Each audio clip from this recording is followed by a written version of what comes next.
Join me for a quick little walk through our local Goodwill. I wanted to look at cookbooks. It's funny how cookbooks cost so much and yet later they go for nothing. There's a whole book about rice.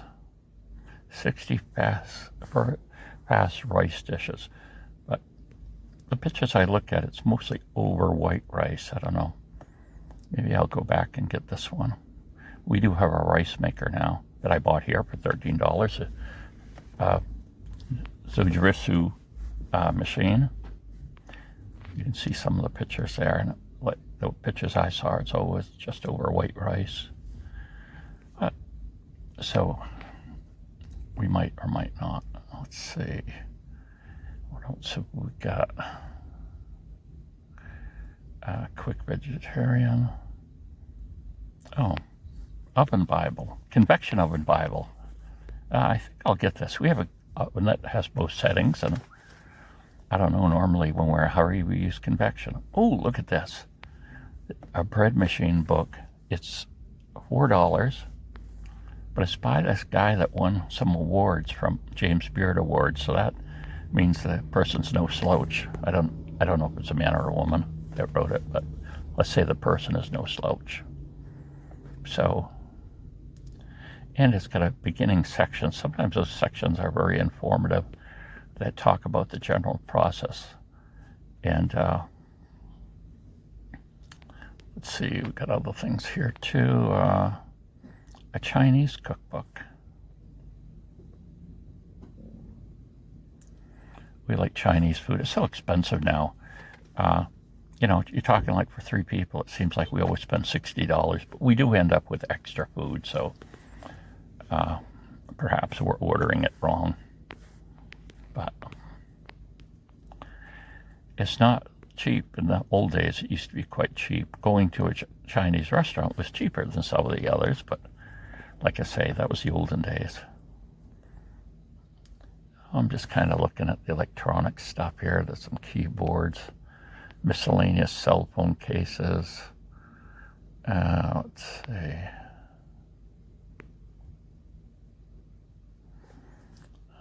What is this? Oh, some kind of adapter to go to a game console, I guess.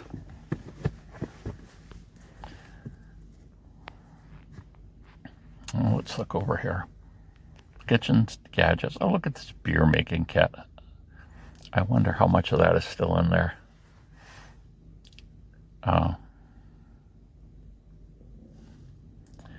If it had the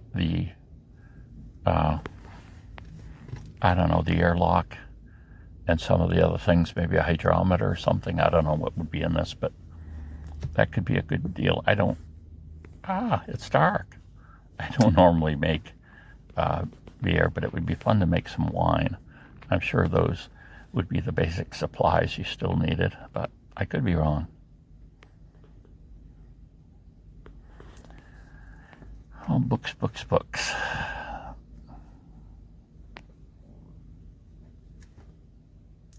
It seemed like for a while there weren't a lot of books in the stores, the Goodwills, and now there is again. The book sections had shrank, but you know, they've got a lot of good books here that look like new, and they're at most, I don't know, they have these ones that they pick out and they put on a curated shelf with some of the better things, and of course they're marked more than the things in here, but typically the things, you know, in the back, a large group of things aren't going to be over $4. A lot of them are going to be $1.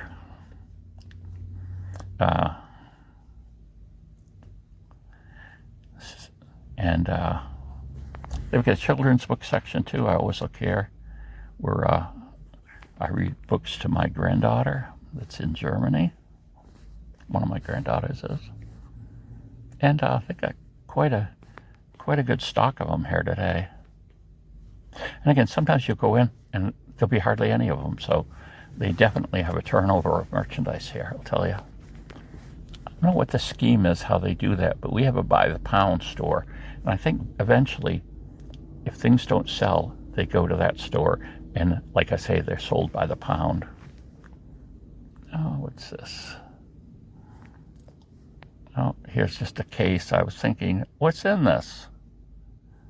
And nothing. Oh, look at this though, a CB radio for 20 bucks. That's something, a yard sale item you could get for less than that, I'm pretty sure, if I wanted it. I probably have one somewhere. Let's see. Go back down around here. What are we gonna find?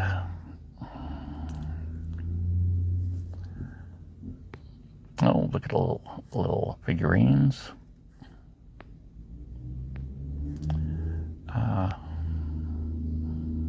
Oh, look at this. This is a Polaroid camera, one of the first ones with an electric eye. It took a roll of film, larger film that had chemicals and the print paper in it. And this is quite the advancement for its time, I'll tell you. Very interesting camera. Here's just some shots of it. Well, I hope you liked the little video. Bye.